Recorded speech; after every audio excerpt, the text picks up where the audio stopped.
This is part 2. The apprentice grinned and replied. He was too happy for speech. For days he had been hoping that he might accompany whoever went on the trip to Hachau, but he had not dared to think about it too much, and now that it was Tang who was going, the favor was doubly to be desired. Tang's attention was diverted, and Small Lee, with a sheet of metal in his hand, stopped to whisper, "Do you wish to go?" His friend stared at him in surprise. "Naturally." "Why naturally? I, for one, do not. It is said the Banka, which is like bandits, are thick on both sides of the river. You will not reach the town of Tutu." And that's spelled Tuto, so I'm not exactly sure how to pronounce that, but I'm guessing Tutu. Young Fu laughed. "Many things are said. The coward mistakes a rock for a tiger. There is much travel on the little river, and the Banka cannot stop everyone. We have as good a chance as any. Moreover, officials have sent down an escort of soldiers." It was Small Lee's turn. "When," he demanded, "were soldiers known to face bandits? They will desert you at the first sign of danger." "No, I prefer to stay in Chungking and work at pots. I sleep better with the city gates barred between me and such visitors." He moved hastily away as Tang came up and addressed Young Fu. "The day is almost ended," he said. "Go to your home and prepare to meet me at dawn tomorrow morning, just within the Lin River gate."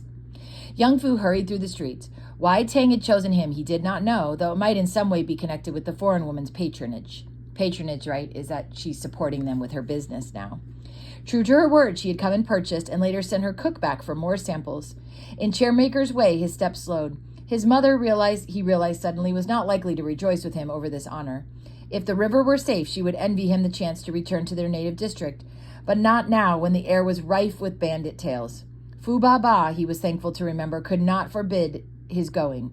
As an apprentice, he followed the rules of the establishment rather than those of the home. Oh, that's interesting. When she returned to dusk from the bristle shop, she showed her surprise. "Have you sickness, or has your master tired of your incompetence?" Her son's expression was mischievous. "Neither, most honorable parent.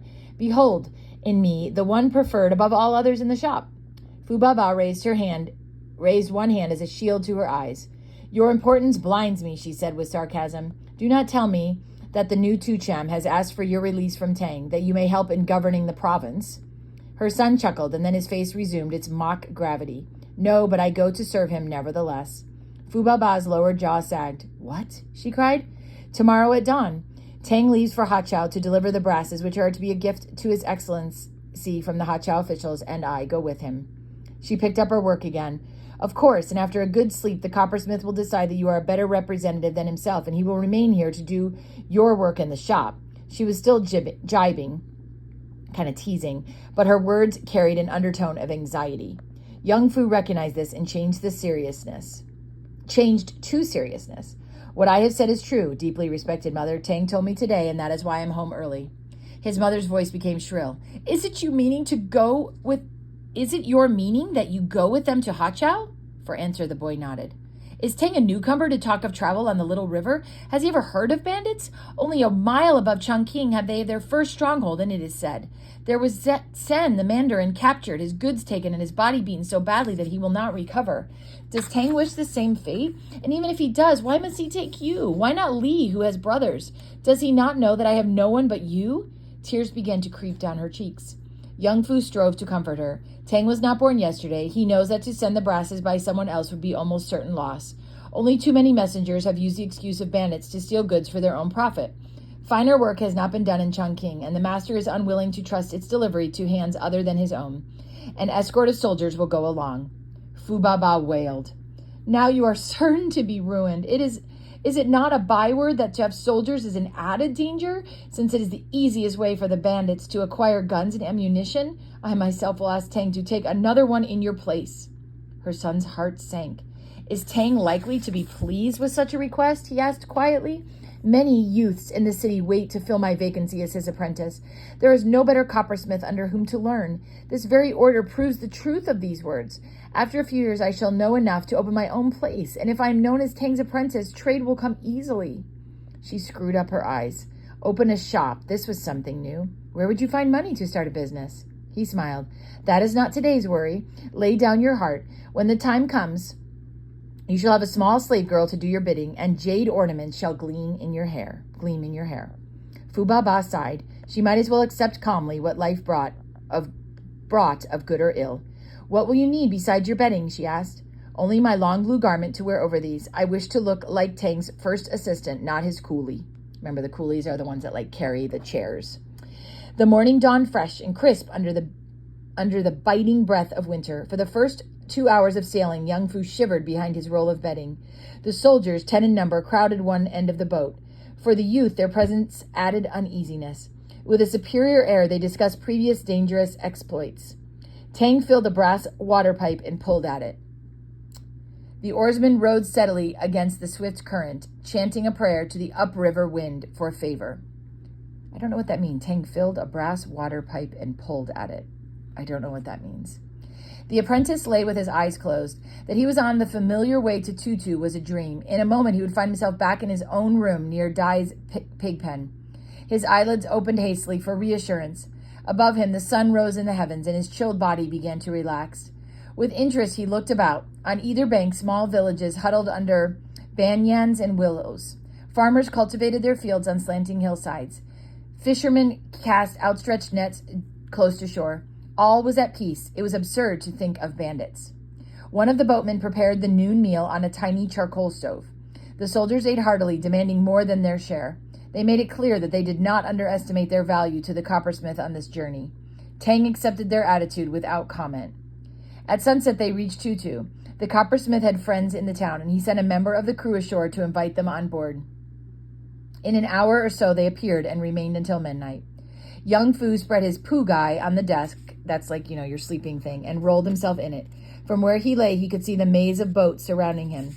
An occasional lantern flickered from a bamboo rod. Smoke and the flash of red embers rose from many cooking pans. Families moved about on decks, settling children and pigs and chickens for the night.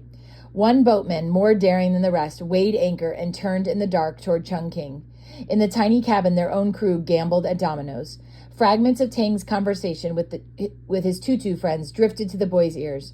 The words "banke," bandits, and "close by" came clearly. A flare from the fire showed the anxious expression of the one who seemed to be arguing. "You would be wise to send your things from here by the post," he said. "That is why I came," replied Tang. "Has not the post been taken many times this past year?" "Better lose the brasses than your life," warned another. "Disaster falls on those who try hardest to avoid it," quoted the coppersmith. "If it be heaven's will for me to join the spirits of my ancestors at this time, there is no help for it." Their voices lowered again, and lulled by the swaying of the boat, Young Fu fell asleep. Stars were still flickering in the soft gray haze as they moved into the midstream the next morning. To one accustomed to Chungking's early clamor, the hush about the smaller waterfront was startling. Young Fu stretched within his pu gai, then lay still. This was the first time in his life that he had not jumped into action at the moment of waking. Each hour stolen from toil meant that much less rice in one's stomach. Sufficient sleep was something enjoyed by the rich and the priests only. Of course, there were certain days in the year, New Year's and spring and autumn festivals, when one had a holiday from work, but no one would be so foolish as to waste those in sleeping. A shadow broke in upon his thoughts. It was Tang, and the apprentice rose hastily. "Do not hurry. There is no need for it. Save your strength for better work in the shop," the master suggested with a smile. "We are getting a good start," he continued, "and ought to reach Hachao soon after midday rice." Bluffs formed an amphitheater about them. The water that dashed against the prow held a mossy tinge. And I don't know what a prow is. I'll have to look that up. It's a part of a boat, obviously, but I'm not sure what part. This beauty must resemble that of the great gorges of the Yangtze below Chungking, the boy told himself. Someday, perhaps, he would see them too. Aloud, he said, "This land is good to look at." Tang nodded briefly. His eyes clouded as he pointed to a blue hill in the distance. "There was I born, and there I lived until I was your age. For 20 generations, my ancestors were farmers on Smiling Heaven Hill. When I was 16, strife arose here in this province, and it was the work of a few hours for looting soldiers to burn our possessions and kill my family. I alone was left. I escaped and made my way overland to Chungking, begging food as I went. There one day I stopped, like any street beggar, before the shop of Tu, the coppersmith. He refused me the cash I asked for, but he gave me work to do, and later he taught me the trade. His heart was good." Tang's voice ceased. He was lost in memories. Young Fu felt a new loyalty. This was not merely a proprietor with whom he was familiar, but a human being who had eaten much bitterness. Together they walked over to the cook and reached for bowls of rice. The soldiers were grumbling over theirs, and the boy thought how deeply Tang must hate all of their profession.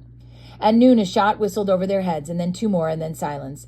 The soldiers dropped to the floor of the boat. The crew missed a stroke but rowed steadily on. Young Fu listened anxiously for a command to halt, but none came. He looked at the others, eyelids narrowed. Tang scanned the soft verdure of the closer bank. Verdure. It's another word I'm not familiar with. I'm going to define both of these on the page for you. So it betrayed nothing. The captain held the craft to her course and muttered to himself. The soldiers kept to their huddled position. 2 hours later, Ha Chao was sighted. Once ashore, carriers were summoned, and the Mai Shangzi, I don't know what that is, so let's check out that in the back in my glossary. That is a large basket with a hinged lid, sometimes round and sometimes square, and that's how it's spelled there. You see that there? Mai Shangzi, something like that. The gate so let me back up. Once ashore, carriers were summoned, and the Meng Shangzi, the basket, guarded by Tang and his apprentice, that probably has their wares in it, their things they're going to sell, were soon deposited within the gateway of the government yamen. So that's another word in there, yamen. It's an official residence containing police and stuff like that. Okay. After a brief wait, they were ushered into a small reception room. Tang dismissed the carriers, and Young Fu opened the baskets and placed the brasses piece by piece on a table for the three officials to examine. Murmurs of appreciation were heard with the display of each article, and the boy felt a thrill of pride over the work in which he had had a part.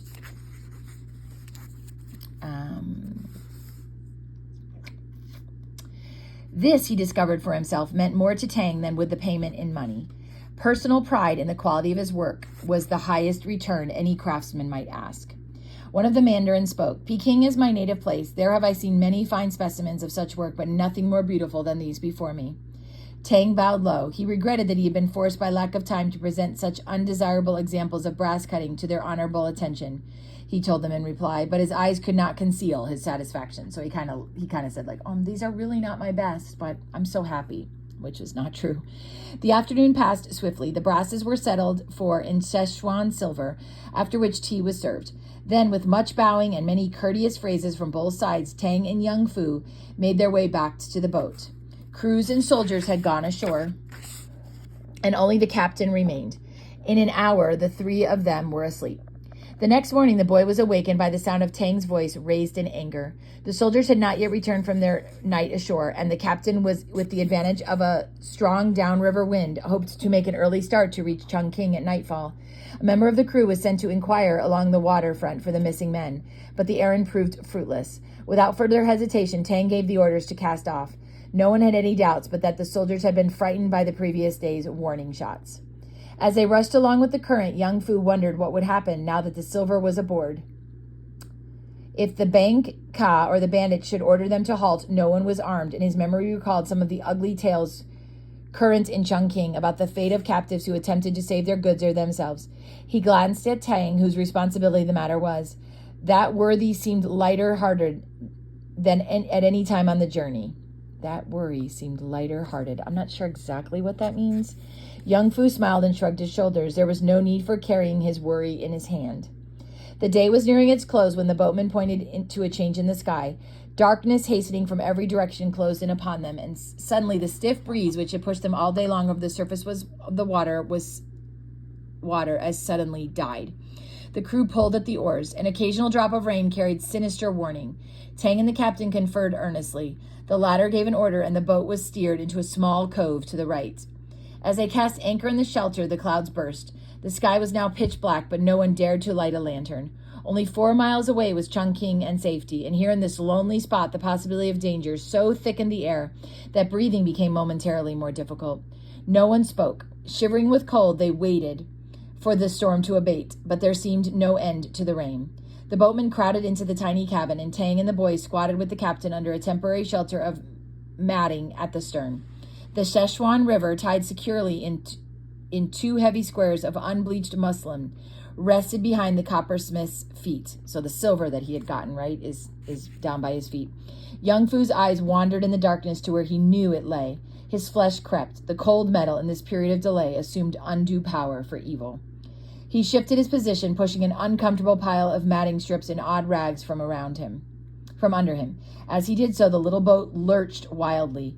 A screech rang out from the farther end of the craft. There was a mad scuffling of feet and yells of pain. Someone screamed. There's a picture. Bandits, bandits! A gruff voice rose above the bedlam and demanded the captain. Young Fu's heart thudded. His skin turned to goose flesh. 5-10 seconds elapsed, and then like a flash it came to him what to do. He not only knew where to hide the silver, he would hide himself as well. Without his presence, Tang could pass as an ordinary traveler rather than a successful merchant with an apprentice. A whisper, and Tang understood. He took the captain into the scheme, and together they worked madly the remaining seconds before a torch flared over the end of their boat. When it did, it disclosed Tang and the captain crouched beneath a shelter of matting. 2 of the bandits guarded the crew. 2 held torches. While the 5th figure was evidently in command, he pushed forward. Tang rose to his feet. "Is there anything I can do for you?" he inquired pleasantly. "Who are you?" "The passenger on this boat and a citizen of Chungking." "What is your business anchored here?" "Refuge from the tubs full of water being emptied on us from above." "A likely tale. From what place did you come?" "Ha Chao." "Your business there?" Paying reverence to it ancestral tablets. The other glared at him suspiciously. He's saying, like, I went to, worship the gods, basically. I'm wondering if ancestral tablets may even mean their headstone of people in his family. His glance swept from captain to crew. "Is what he says true?" he barked. Under Tang's watchful eye, they nodded solemnly. "Search all of them," the chief ordered. Little was found on the crew. The captain and Tang contributed the most, a trifle over $8. Young Fu, smothering beneath the heap of rags and matting at the side of the boat, hoped the affair would soon be settled. Anxiously, he listened while the bandit spoke. "This is not enough," the gruff voice said. "You look prosperous for one with so little money. What did you intend to pay With what did you intend to pay this boatman?" The reply came without hesitation. "A Chungking check." "Give me the check." "You have it in your hand, that torn scrap of paper." The bandit looked at it wonderingly. It was plain he had not seen one before. He turned to the torchbearer. "Is this a bank check?" he asked. The man admitted that he did not know. One of the other guards came forward, and after careful examination of the slip, he assured the chief that, if presented to the Chungking Bank named upon it, silver would be received in exchange. The chief handed it to Tang. "Write on this the sum of $300. Then, moving to the gunwale, he sat down and lifted his feet to a resting place on the pile of rags under which the shivering apprentice and the silver lay hidden, while he watched Tang write the characters for $300. Young Fu flattened against the boat floor. His breath came in short gasps, each of which he feared might betray him to the heavy feet separated from his body and Tang's silver by so flimsy a protection. Dirt from the rags tortured him with the desire to sneeze.